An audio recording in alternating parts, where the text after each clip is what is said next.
is organization. It's a movement. We're talking about unity. We're talking about unity.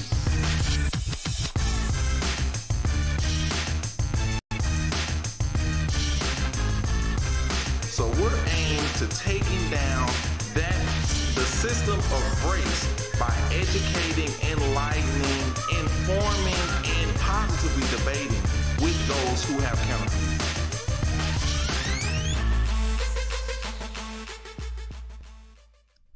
Welcome to Talk About Unity. We're here in February, ending out February pretty close to, and it's amazing. This year is going by really fast. And if you thought 2020 was bad, wait till you see 2021. We're down here in Texas, and we just came out of the Texas freeze of 2021. And boy, I tell you what, it's been an amazing time, huh, Richard? What do you think? The snowpocalypse. We had some snowvid. Yes. Some snowvid. Wow. And yeah. some snow. Hey, I had snow squatch crust my pipes. So.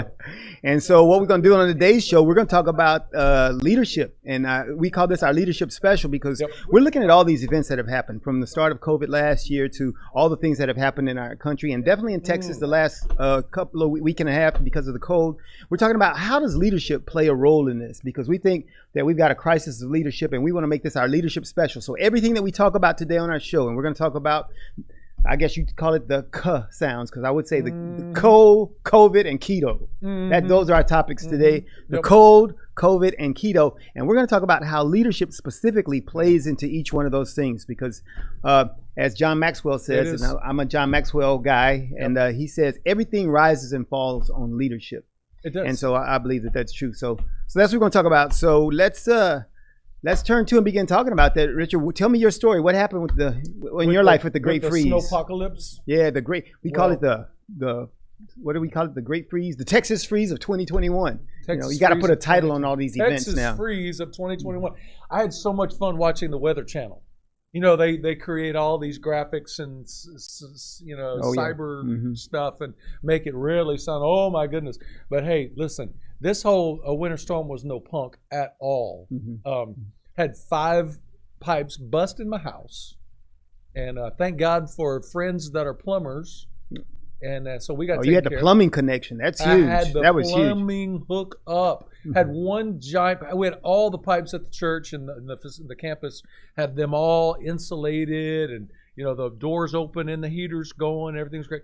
The one we forgot was we used to have the big water baptistry at the back of the building instead of doing them at the cross outside, and forgot to put the heater in there, and it hit that big water line, busted, and but they came and fixed it. But and then did you find these guys? Are they contractors who've done work for you before? Or how did you find them? Because plumbers are in demand. I have the friend who has all of the friends. Okay, and I said, please. And he's done work for me for years. And not too many people I'd say I trust my life with, but this guy. You trust your plumber. I trust this guy. And so he had his guys out there next morning, took care of me and took care of a lot of other friends. And it's good to have friends. It's good to have friends. Took care of us, but man, it was something. What about the house? How was your house? How's your house do?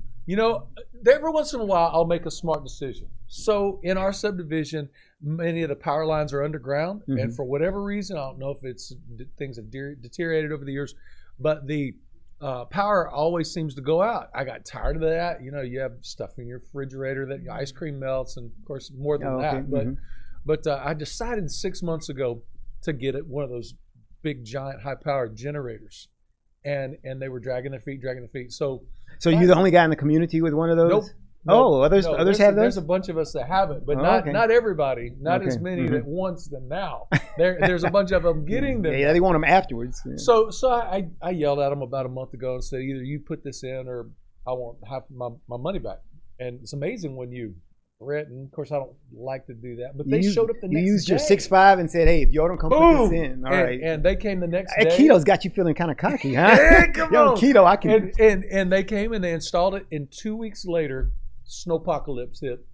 And when the power went off, boom, the generator kicked on, and I'm like, I had no idea I was this smart. Amy's like, you're brilliant. I'm like, she finally complimented me. No, I'm just kidding. We had, and so it was good. We had some family stay over, and took care of some folks at the church, and just Cool. everybody found a way to connect. Hey, let me just say this: it's so important to have relationships. You never know when we're going to need somebody, and you never know when somebody's going to need us, and to be able to come together. And man, it just turned out to be a beautiful thing. Wish we could have helped more people. And I the more we come together as a community, the better things are going to be. So. That's great. That's a great story. People talk about this guilt. My wife was talking about the fact that we lost power, I think like day 1 or day 1.5 for about 12 hours. And so we were thinking at the time that it was really bad because it was during the night. It was really cold. And then after our power came back on, then other people started losing power in the latter part of the freeze. And some people were losing it for 30 hours. And she said, that's where guilt came. She started going, I feel bad now because we got power and they don't, and so we were trying to do some things to alleviate the pain of other people suffering during this time. Good. And so that's all you can do. But I tell you what, it was happening. I read a story. I saw a story on the news. A 94-year-old woman froze to death. And I was like, gosh, that's got to be terrible because my dad's 93, and I ran one. That was the first thing I did was. You asked if I got out on the ice, snow and ice, and I did in my minivan. Ooh. And man, you talk about treacherous driving. Got you, man. Come on. But hey, it worked though. It worked, and I call it God's minivan because man, that thing just does some super things. It was in a flood once, and the water was up, and it was still driving, and water's up to the door coming in, and it was still driving. So it's blessed by God. So I figure it can do anything. You get the 18 van. Yeah. There you but go. We went around there and I made sure my dad was warm enough, and I said if it goes down to 0, he would survive because I gave him these super mink blankets that I got when I was in the Marine Corps from Korea and everything like that. So. Yeah, so some tragedies were happening, and that's the cool thing about Texas is that really you do have that sense of let's band together, which is what the country needs to understand right now. This is what we do when crisis hits. We come together and we help other people, and we got to do more of that. And remember Hurricane Harvey? That happened big scale, and people come together. And so maybe God's sending us a message saying, I'm trying to get y'all to come together. Maybe that's the message He's got. Somebody wrote a song about coming together. right. We need to come together more and more and more. And Texas people did real good as far as coming together in the homes. But I just have to tell you, and here's the public service announcement I just want to give. If it snows in Houston, Texas, do not drive. You may think you got it figured out, but nobody else on the road does. You're right about that. I saw more slipping and sliding.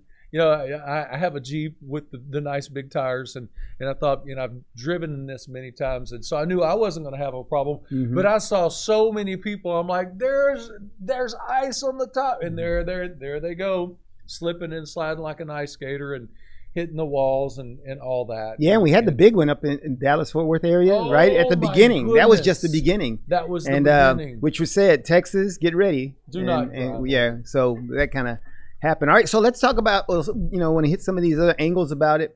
We're talking about leadership, remember? So let's talk about the cold and how the leadership handled it. We had the issue. Let's start with Senator Cruz. That's kind of on the lighter side. Senator Cruz.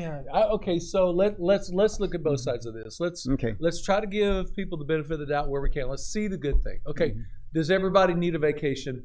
Yes, everybody needs a vacation. Does during the Great Texas Freeze? No, I didn't say that. Oh, okay. Do they need a vacation? Yes. I'll get to the other side of that. Okay. Should we make sure that our wives, especially our daughters, reach their destination? Should we make sure that we get them to where they need to go? Yes, we should. Every husband would say yes, absolutely. But on the other side of that thing, when your state is in the middle of a snowpocalypse, you probably ought to see if you can work out some other strategy. Hey, let's go ahead and forego this, and we'll take 2 weeks in a month from now, when it's a little bit warmer or whatever.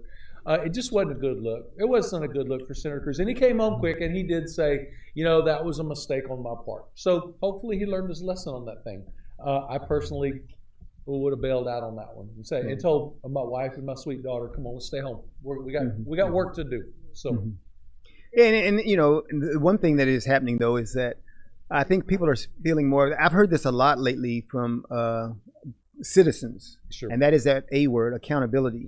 And so they are asking the questions, and I think as long as we do that, that's what we do because that's the responsibility that our leaders have to us as the citizenry, and that is that level of accountability, so that we can ask those questions and say, respectfully, is this a good decision that you No, made for no, us, listen. the people? He And did. so He did own we it. do it the though. right way. He Yeah, he own did. it. He did, Yeah. and that was one of the things why. And everybody was saying, "Well, what's going to happen? What are going to be the repercussions?" I said, "Well, because he apologized, probably won't last long." Yeah. So that was cool. Now, what about the issue of what kind of energy? Because now this is the issue of energy and green energy or fossil fuels. What's the story? I mean, we had this thing. So I saw a letter from Michael McCall yesterday. Said they're going into a full-blown investigation of what's happening in Texas regarding the energy supply, and so hopefully there's going to be some really good findings. The thing about this green energy that's in our state now, it works good when the weather's fine. But the windmills completely froze. 25% of Texas power is windmills. And those windmills froze and they were toast. I don't know why nobody saw that, but. Well, yeah, I heard that whatever energy supply you have, they all have to be winterized. Because they said natural gas lines froze, the turbines froze on the windmills. So that sounds like somebody, and I don't know who's responsible, but somebody missed that, where you've got to winterize all of these energy sources, because anything that you've got, if you don't do the proper maintenance, it's kind of like me and my lawn tractor. I never do proper maintenance, and then it goes kaput, and I'm going, "What's the problem here?" Yeah, you're the problem. You didn't do maintenance. Yeah. So that's another issue. Yeah. So in ERCOT, we made this really wise decision to break loose from the rest of the United States energy corridor, and so is ERCOT only Texas? Only Texas. Okay. Yeah. And so, and that's good if you got it figured out. It's really bad if you don't. When you're dependent on yourself and yourself is not doing too good, then all of a sudden now you have problems. So they're really going to have to look at that. We're going to see a push, and I see a lot of it. All the web hits on solar power and solar power storage. Mm-hmm. So there's going to be a big push towards that, but we don't really understand what the ramifications of that is going to be. So I don't know. It's an interesting place to be, but definitely there's some winds of change happening in Texas regarding energy, and I just don't I don't think anybody understands what this is going to look like 5 years from now, but it's going to be different. I heard Governor Abbott talking about it, and initially he seemed to be saying that green energy, if you own green energy, this is going to cause us problems. And so he was kind of making the case, and that was early on, and I don't know if he changed his mind about that. But is it simply just Texas is supposedly the biggest energy producer in the country? Mm-hmm. I believe that's true. And so if we've got this problem, how is the rest of the country then going to? And because think about the Northeast and the stuff that they encounter. So if they're able to maintain, and we've got more energy supply than they have. Well, there's coal, there's nuclear, there's wind, there's solar, and then there's natural gas. Mm-hmm. So there's a lot of pieces there. We are diversified as far as a country in our energy supply, but these big hits like this with 25%, and it was windmills that weren't protected. I mean, solar winterized. They weren't winterized. Mm-hmm. So there's a lot to that. I really do see because they said that a huge security risk in the United States now is the solar dependence. If you have your solar panels, that's great and fine, but yet you're disconnected from the rest of the grid, and so. But if you don't see, if we all go independent away from the grid, there's good and bad pieces of that, and that really hasn't been studied out. When you say the grid, are you talking about what the national? There's a national grid. There's a national grid, and everybody's Texas connected into that, and Texas connected. is separate. Yeah, and so in this new strategy is that you can produce your own solar power and then put it to your batteries. You charge your batteries and you run off your power at night. But then you can sell your energy. You're supposed to sell your energy back to the grid, so you can actually make money off of yours. But you got to give us a class on that. That's that's interesting. We've been looking at that for a while, but I don't know. I think there's going to be some advancements in that, but I don't think really anybody's understanding what the backside of that is. Mm-hmm. There has to be a backside of that. So. Okay.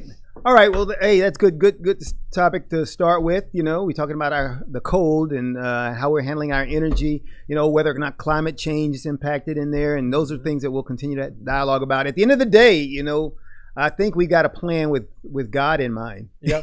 They call them natural disasters. I call it God doing what He does. He just does And so, because at the end of the day, He's trying to send us a message, and sometimes it's just simply the message that you all can't handle this by yourselves. You might want to think about what I'm trying to do here.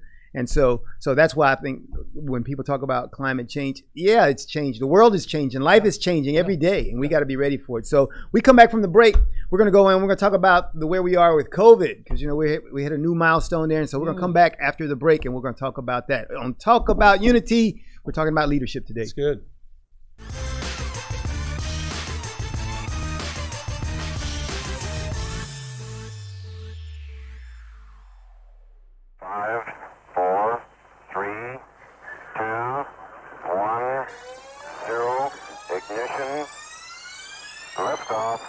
Don't push me because I'm close to the edge. I'm trying not to lose my head. Hey, this is the Talk About Unity show where I bring the talk. And I bring the unity. And together we talk about unity. Unity is what matters. Come on. And right now in our country, that's what we've got to do. So we do that here at Talk About Unity on the Edge Radio Network. Be with us every week. It's going to be awesome. It always is. And I tell you what, the more we seek first to understand, then be understood, we make progress. And we like to do that. And that's why everybody's on the brink. We love what we do at Edge Radio because everybody's on the edge. We bring them back from the edge and we bring the unity. So we're just glad to Edge Radio Network every Tuesday morning, 10 a.m. Talk About Unity because here at Edge Radio Network, truth still matters.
Hey, and we're back to talk about unity today on this leadership special. We're talking about how all these crises that we've been encountering lately, how they have this impact on leadership and how leadership should be having an impact on these crises. And so we were talking about the cold and the great freeze, the Texas freeze of 2021. We talked about that in the first part of the show.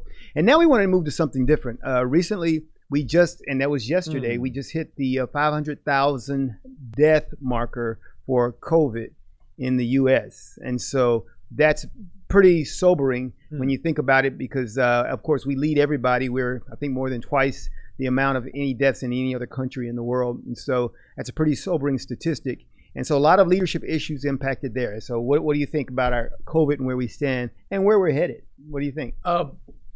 John Maxwell says everything rises and falls on leadership. That's one of my favorite quotes of John. And I think it is an underscored statement that leadership is lacking in a great deal when it comes to COVID and these deaths. As you know, in New York, there's a huge investigation going on with Mr. Cuomo regarding how he handled the whole nursing home situation. And not to throw rocks at him, not to throw rocks at the nursing home community, but there were some obvious misses that happened and took sick COVID people from the hospital and put them in those nursing home situations, and it spread like wildfire. And that's where the bulk of the deaths were in the beginning of COVID. And so we definitely have some lessons to learn, and leadership needs to own what what's theirs, and don't try to own everything, but own theirs. Well, let's talk about that. The 500,000. What do you think? Do you think it's possible that we could have been much lower, or do you think it could have been much worse? I mean, so because you're at this point, could it have been way worse? Could it have been way better? What do you think? What is your personal view? Oh, man, I think part of it was the numbers that are coming back. So some of the things said, oh, you have to stay home and you have to isolate. So that was one of the, stay at home, stay with your friends, stay isolated. And then you find out a few months later, they said the worst thing you could do is be in close proximity with people that have it, because it's the close contact that causes it. And so a lot of people got sick by staying home. And so there's been this conflicting, here's the advice by the medical community. And they that means that, yeah. Don't know what I mean, honestly, nobody knew how to handle this because it has been so radically different. Okay. And so some of the advice was not good advice, but they adhered to it. And the whole well, let's do some analysis of that, because how has the advice or knowledge, how has our knowledge changed since the beginning? So March 2020, when we first thought we got COVID, we don't know when we really did, but we think that's when we first contracted here in the United States. And we're now almost at March of 2021. Right. So how has our knowledge changed? Has it gotten better, or do you think we're still guessing? I think we're still guessing to a certain extent. I was listening to a program that was coming in because I wanted, because I knew we were going to talk about this, and I was listening to different radio programs, and they were showing excerpts of Dr. Fauci. And he really did a great job with Ebola and SARS and some other diseases in the past. That's why he has such a large platform now with this COVID thing. But in the beginning, he really was guessing. He really was guessing. You need to socially distance. Oh, it's really not that big of a deal. You need to do this. You need to do that. Wear a mask. Oh no, you don't really need to wear a mask. We're moving into herd immunity. No, we're not moving it. There's been this back and forth, and I think it's so important to say this. So that's clearly a leadership issue. In leadership, what we need to say when we don't know, stop pretending like you do. Just say, we really don't understand this virus. We really don't know what to do. So we just need to pump the brakes, take caution, let's be more cautious than not. And just look at the data. Just what does the data say about these things? Well, the amazing thing over the last year, what we found was that we had doctors on this side and doctors on that side, and they had different stories. Right. And so it was hard for people, because I think they were both saying, based on their data that they had, they were saying this drug works. They were saying this drug doesn't work. And you have doctors, medical professionals, and so they're at war. And so it's like, what do we do as citizens? And then once again, that gets exacerbated by the political divisions. And so you had one group of people over here saying this, mostly politically, and the other people politically saying this thing. And so we're more confused about it. And I even think at this point, I still don't really know. Because it's very curious why in some homes, as you were saying earlier, you have strange things happen where everybody in the house gets it, but there's one person who's in the house with them and they don't get it. Happened in my house. And so so you get these strange things that happen, which, can somebody explain that to us? And I don't think we've gotten satisfactory explanations to some of those events. And so we're just as confused. And I think in the big picture, we're all kind of doing like Donald Trump. We're hoping it just goes away. I think that's what we're doing. Yeah, everybody's getting vaccinated. People are getting, or not everybody, but a lot of people are getting vaccinated.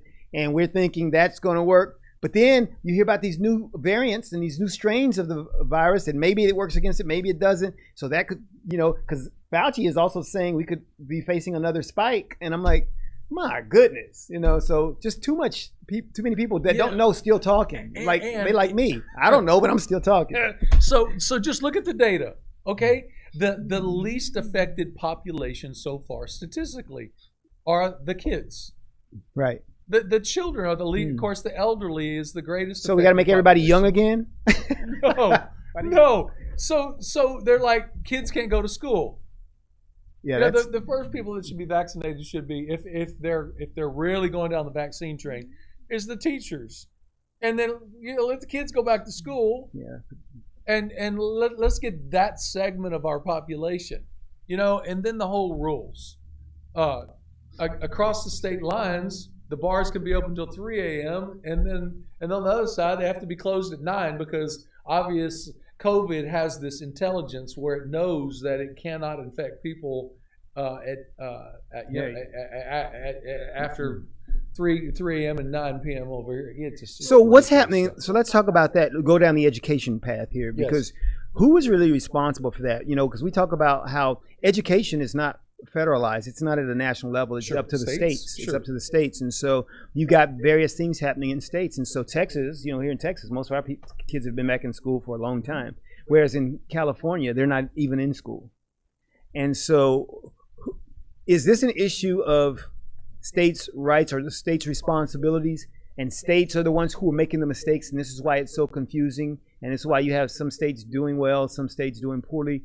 Is this the governor's fault, or is this because we didn't have a national plan? Where should the responsibility be on this? Should we have had a national plan, or should it still be up to the governors to make sure their state is functioning in the COVID environment?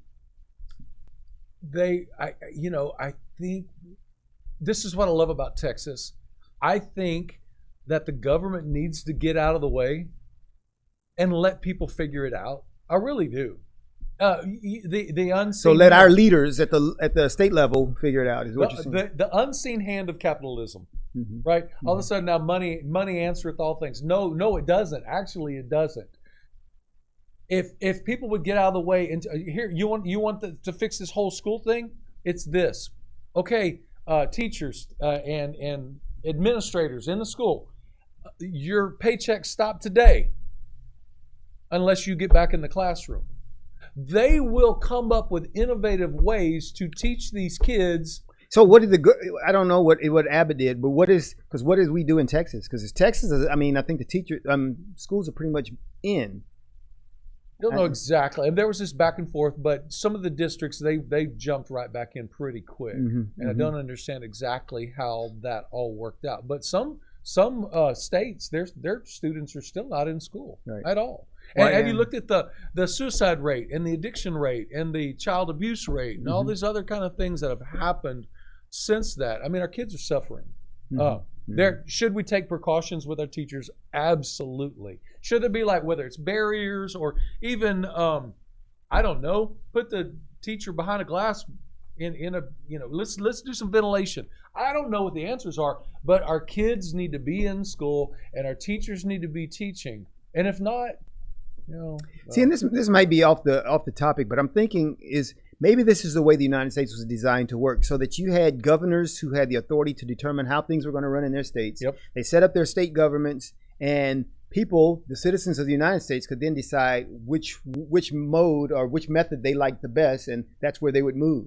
And which is why I think you're seeing people fleeing from New York and California going to Florida and Texas, and we're getting an influx of people that way. Less government. Yeah, because people are making decisions based on what their particular interests are, because there will still always be a lot of people who say, I love California for the weather, I love it for this, I love it for that, I love it for whatever's going on. But you got a lot of people who say, they said Elon Musk has moved his plant to Texas, the Tesla guy. And Texas. And so you got people like that who have business interests and say, well, no, this is a better climate, no pun intended, climate for me. And so he moves to Texas. And so maybe this is the way it was supposed to work, and so when everybody starts complaining about what the federal government's not doing, maybe you should say, maybe you just need to move. Those in the California audience are probably going to hate me right now. But I just have to say, they are waking up finally. People in California are finally waking up, and they are realizing that the government works for us. We don't work for the government. We pay our taxes, and all of a sudden it got twisted. It feels like we're working for the government. No, the government works for us. We don't work for them. And like the lady that has go ahead. Oh, but why? Because while you're saying that, you're saying they're waking up. Is that why you're saying that Gavin Newsom is being recalled? That's exactly right. And so here it is. Here's where it all comes from. The lady has a restaurant. Leadership. Yeah, the lady has the restaurant. She cannot have dining. But if it's outside dining, well, that's all up for debate. Then they have this film crew across the street that they need to be fed. And so they have all these people, and Gavin's over there, rubbing shoulders with all these people, and they're all eating right next to the lady who can't even pay her employees. And she just throws a fit. I mean, her hair on fire. Look at all those people, with the governor. She pulled a Tom Cruise. You heard about Tom Cruise?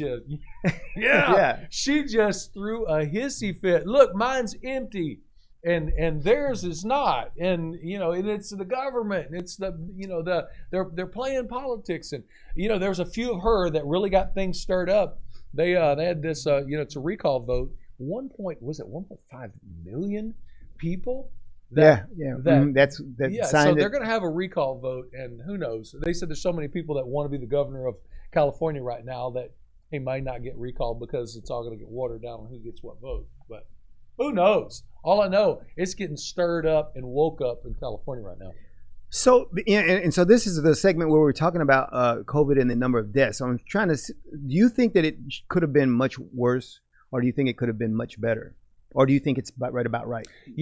I'm wondering, if we look at the data, are they mixing the seasonal flu? Because right now, how many people had flu this year? Have you heard of anybody having the flu? Mm-hmm. I'm sure there's a few people that had flu. They don't get flu. It's now COVID. It's now COVID. Well, I don't know. I mean, are they mixing the numbers, or was what people had in the past, what they thought was flu, was really? But even what we're reporting, could it have been much worse or much better? Even if let's say they're valid, 500,000 deaths. I'd hate to play armchair quarterback. 500,000. I mean, play armchair quarterback here. You gotta throw it for the touchdown. If they would have been a little bit more cautious in the beginning, we probably could. It could have been better. Could it have been worse? What do you mean you say they could have been more? No, the people say, hey, okay, let me tell you how I think it really would have been better, because here's the I'm trying to nail you down here graph. to get you. Here's the graph.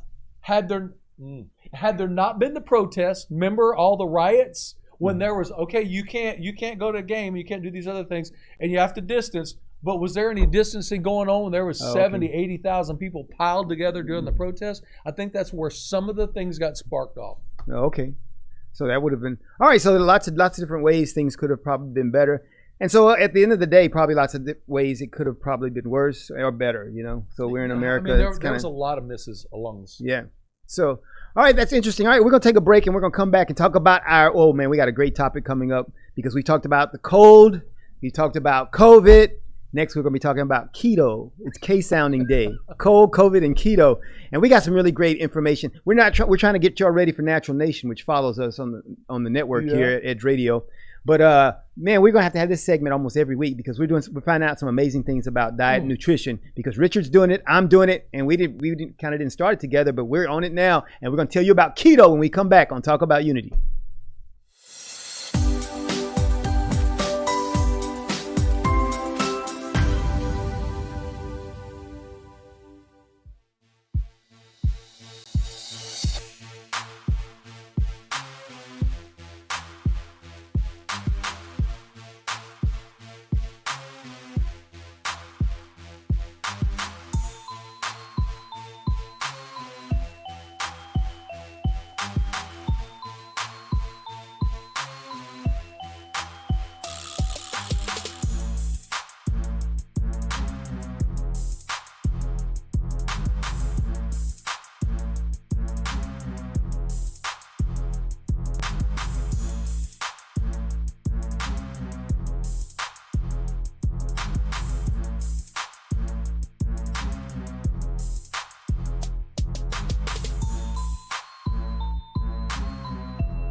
When people stop talking to each other, society is on the edge. Let's bring them back. Edge Radio, because truth still matters. Edge Radio TV is holding auditions for new show hosts. Are you a subject matter expert, professional, influencer, book author, thought leader, or business owner with an educational or motivational platform? Then we want to meet you. Send a link of some of your work to edgeradio20@gmail.com and be sure to put audition in the subject line. Join the Edge Radio TV family. Edge TV, because truth still matters.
We are back. We are back. We are back. We are back.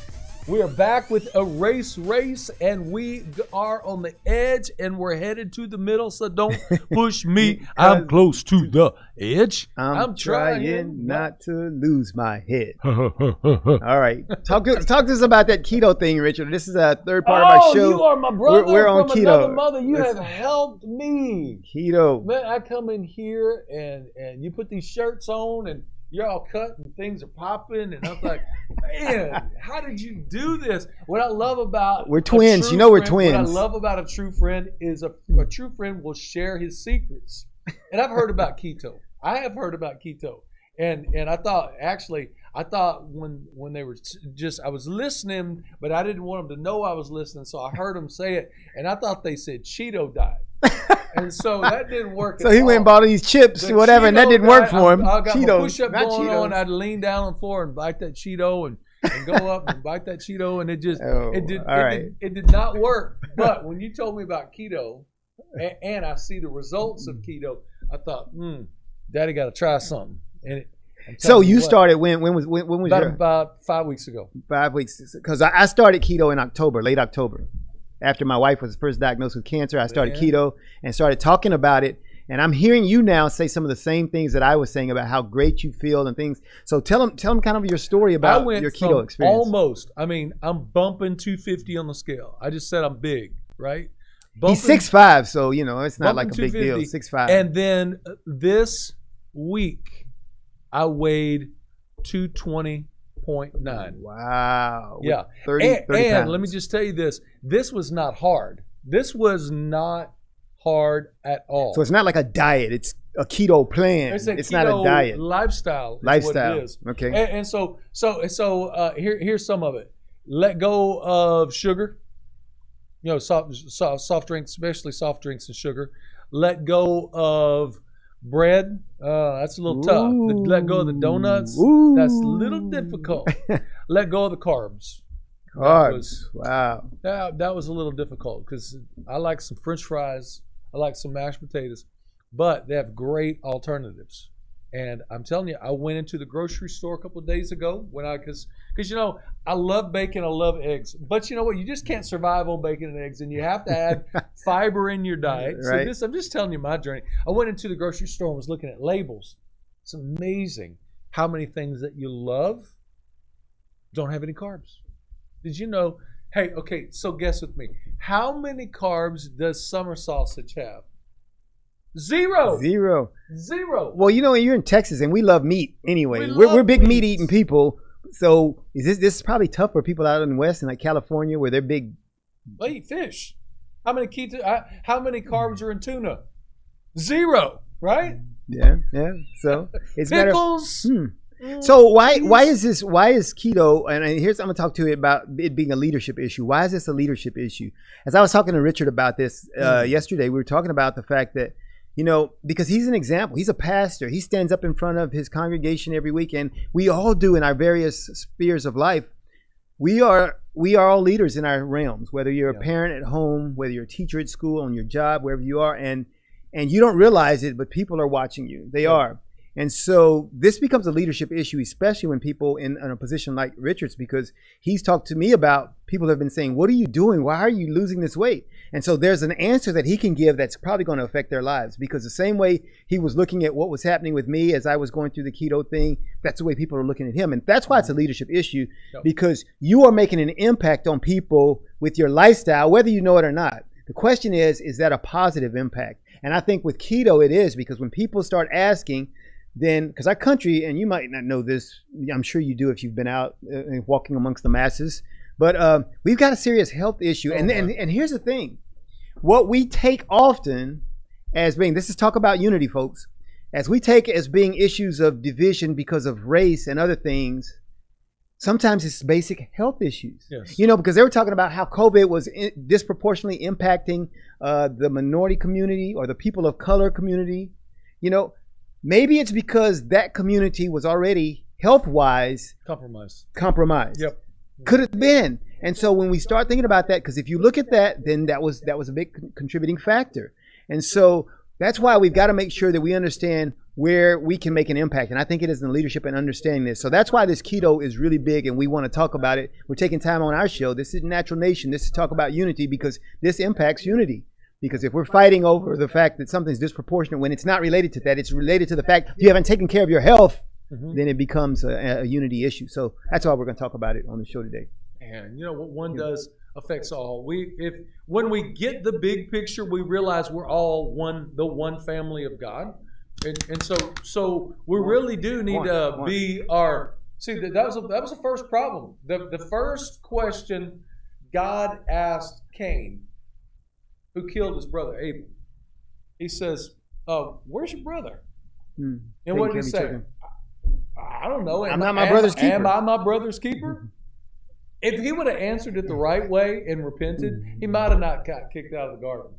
But he had a bad attitude, and we need to go back. We need to go back to the thing. God was saying, "Yes, you are your brother's keeper. Yes, you are. Now get out of here." Right? We are our brother's keeper, and so why don't we reach across the aisle, reach across the dinner table, reach across even social media sometimes, and begin to have the conversation with each other about. Instead of talking about what happened to your favorite team or what happened with your quarterback or what happened on your fishing trip, maybe we could start the conversation about nutrition and about this journey that you're on and that I've just started. And I thought, man, I didn't realize I could have olive oil with Parmesan cheese mixed in it. I just can't eat all the bread with it, right? And so how do you learn to love eat these things that you love and yet set aside the things that really aren't good for you? So and we're going to talk about some opportunities because I've been telling Richard, he's got the Boss Cross, and maybe once we get back to Texas temperatures, which is happening pretty quick because we're going to be up to like 79 today. So pretty cool. On, I need it. So once we get back to these Texas temperatures, I was saying, Richard, we could meet at the Boss Cross. I bring out my big barbecue pit and we cook barbecue and we come and educate people on keto while you're eating barbecue. You can't beat that. I mean, that's going to be motivating.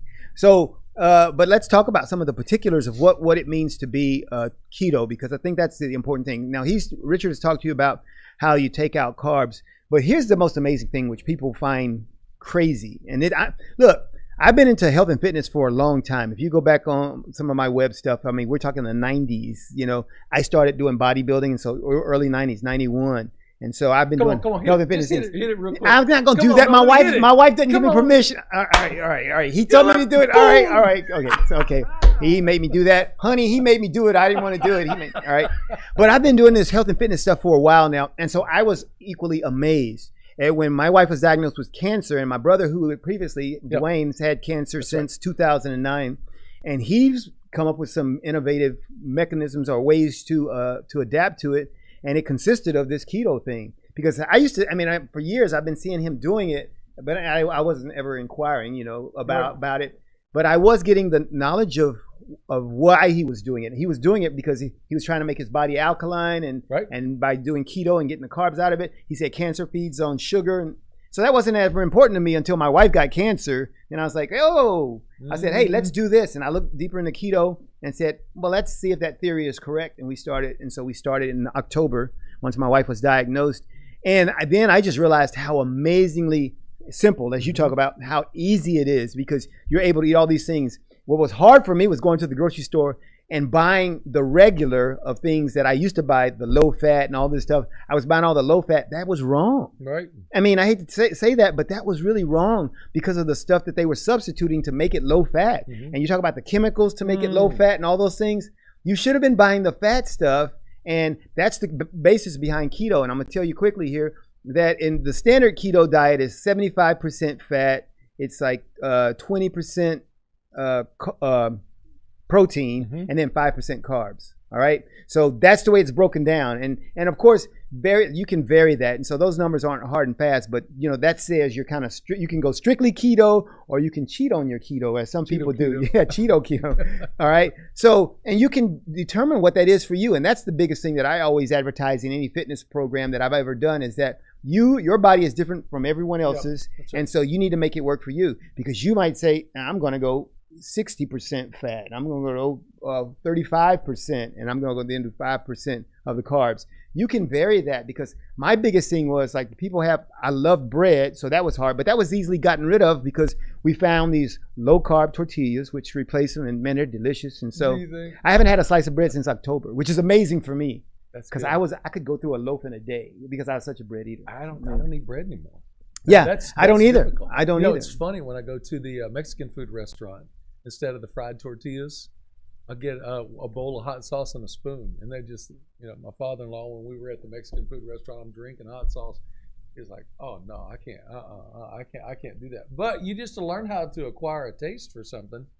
I like the sugar buzz, but what I like more than the sugar buzz is that I don't have to deal with the sugar crash. Mm-hmm. Right. And just go live better. Oh, and let's talk about sugar for a second. Yeah, because sugar, you got to stay away from sugar, because that is like, I call it the food murderer.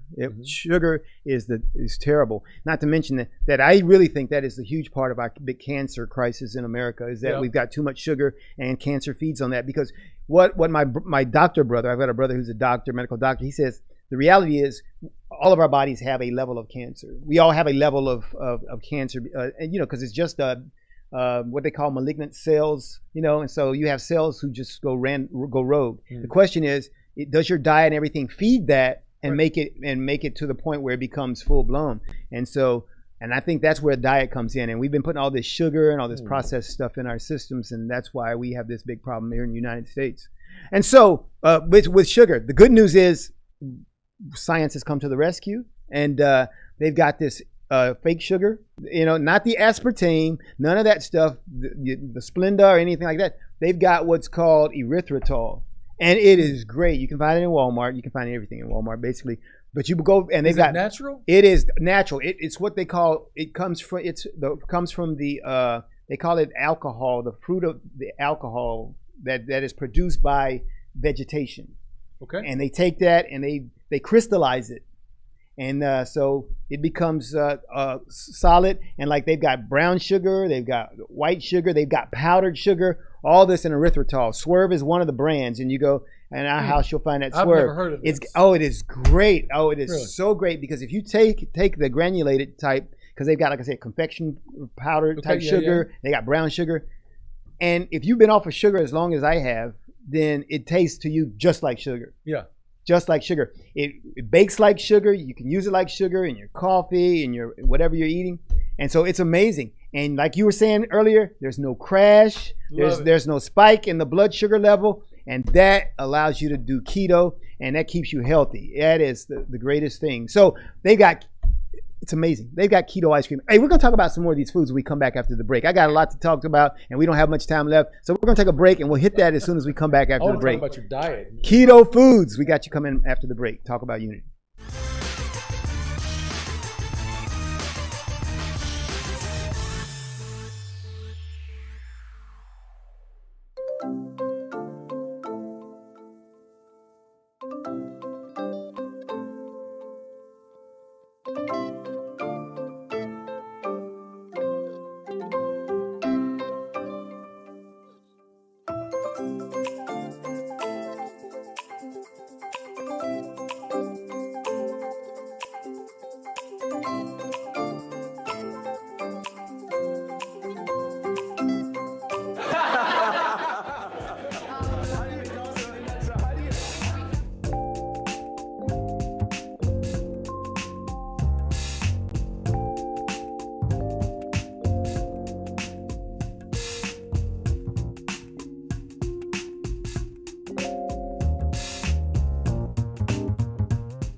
We're back at Talk About Unity, and today we're not just talking about unity, we're talking about keto unity.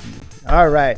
So we're glad to be back, and hey, it's the last segment of the show, and so we got to cover some things in the next three minutes here. We want to talk about, and that is, so Richard wanted to know, what does my keto day look like, dietarily? Yeah, that's it. I want to know about breakfast, lunch, dinner, and, here it is. And your sweet tooth snack. I got it all. I got it all. All right. So I mean, you can't, like you were saying before. Bacon and eggs, you can't beat that for breakfast. But not only is it bacon and eggs with cheese, and we put onions, and we put jalapenos, we put all that kind of stuff in there. So I make my wife these delicious omelets, you know, and she loves bacon. You know, I'm a sausage guy, but she loves bacon. Yeah. So we're cooking bacon. I usually cook her bacon, and I'll eat sausage or whatever. So that's our breakfast, and we vary what we do with that, because the other thing that sometimes because I'm kind of a light person. At the end of the day, from 6 p.m. to like 10, I'm eating tons. Really? She's the exact opposite. Yeah, she eats most of her food in the morning and before lunch and everything like that. I eat late in the day. I don't eat much in the first part of the day because I eat very light. But anyway, so we do that, and then then I'm making her for lunch. She's very big on salads. And so that's the thing. On keto, you got to be aware, because all vegetables are not created equally. Right. Some of those things are very high in carbs, and they will convert those carbs in your system to sugar, which is a bad thing, especially if you're on cancer. So watch, all the vegetables are not the same. You can have things like Brussels sprouts, and broccoli is good. Those are great. Green beans are good. And asparagus is good. I've learned how to make some killer asparagus, which is really good. So you can have some of those things, but be very careful. And so my wife will have a salad, and I'll give her romaine lettuce, and put all the other. Spinach is good. Yes, spinach is good. Yeah. So you put all those things, and at the end of the day, top it all off with cheese. Whatever you do, top it off with cheese, because cheese is cool on keto. We go through this cheese like it's crazy. We get these big 2-pound things, and we grate our own cheese, or slice our own cheese, whatever we do. So we do that. So that's kind of like lunch. And then for dinner, we're always having something. I'm a carnivore. I'm from Texas, and so whether it's meat, I make these killer ribeye steaks. I put them on the grill, or even simple things like when we're eating hot dogs now. We'll get a hot dog, put it in a tortilla, put some cheese on it with mustard, and you got a hot dog, and it's good to go. Okay, time out. You said the one word that I've been avoiding. Tortilla. What's the deal on the tortilla? Yes, all tortillas are not created equally. See, the keto industry is huge, because you've got all these manufacturers, these nutritional guys who have discovered that not only is it money making, there are some ways to make these products that are keto friendly. That means low in carbs, because they've understood that carbs is having this deleterious impact on us. Yes. All right. And so what they've done is made these new products. So anytime you go into the store, they'll have a section over there where you can get the regular stuff, but look for the keto section, because they've got it. And they call it low carb. The particular brand, there's an Olay brand, and there's a La Banderita brand. And if you look up those two brands, both of them make very good low carb tortillas. So they're when it delicious. Says low carb, when it's low, how much is low? Low carb means in a particular case, like one of them would have 2 to 3 grams. Of 2 to 3 grams of carbs. And so if you can have a maximum, like my wife and I use a concept of 25 grams carbs in your whole day. Okay. Now, sometimes we might go over, sometimes we might be a little bit under, but 25 is like kind of our goal. So you look at one of those tortillas and you go, yay, I get 3 grams in this one. I could have 4 of these, tortillas, and you could do that.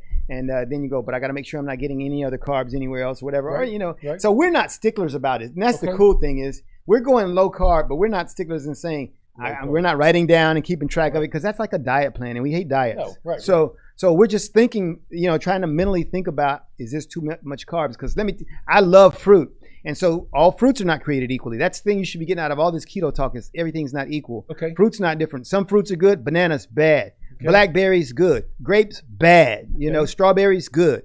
So you kind of got to do that analysis. Blueberries good. Raspberries good. Okay. Pretty much anything that ends in berry is good, but other things are very high in sugar. Carrots are high in sugar. Blueberries, blackberries. Those are all good. Strawberries. All the berries are good. Okay. All the other things are too high. So that's kind of a rundown, generally speaking. And we're going to spend more time talking about keto. Ice cream. It's like ice cream. Oh, man, you go and you got to get the keto brand. Go look for Halo. I think it's Halo has a keto brand. Yep. And most of them say keto on it. If it doesn't say keto on it, you're not getting the real deal. What about milk? Milk, they've got carb low milk. Where? Yeah, go over there and just. It's called low carb milk. Low carb milk. Why don't they? I think it's called Carbo Life or something. We need to petition the governor and he needs to make every store in Texas have a keto aisle. Keto aisle. So we don't have to search. We're searching for keto. Yeah, you got to search for keto. You do, and that's the work. It shouldn't be that way. But once you get comfortable, which I'm comfortable because I'm a Walmart shopper. Once I get comfortable, and Walmart's not endorsing this, they should. All right, but once you get comfortable, though, you know where it is, and you go get it. You know. Yeah, I'm and learning. so I'm a label reader. I'm a label reader. We're going to have to go to the store one day. We'll go make a video. We'll go. You and I will go to Walmart and make a video for the and people. Every time so I find something that's keto, I'm gonna go, yes, keto. All right, so hey, that's our show for today. We want to thank you all for joining us for COVID, and keto. That was our show today, and how leadership is impacted there. So we're trying to be leaders on this keto thing and help you get your life in check, because we think if you get your life and you become healthy, then you can join us next time here on Talk About Unity. And you flex like Carl. All right, so thank you all. We're out for the day.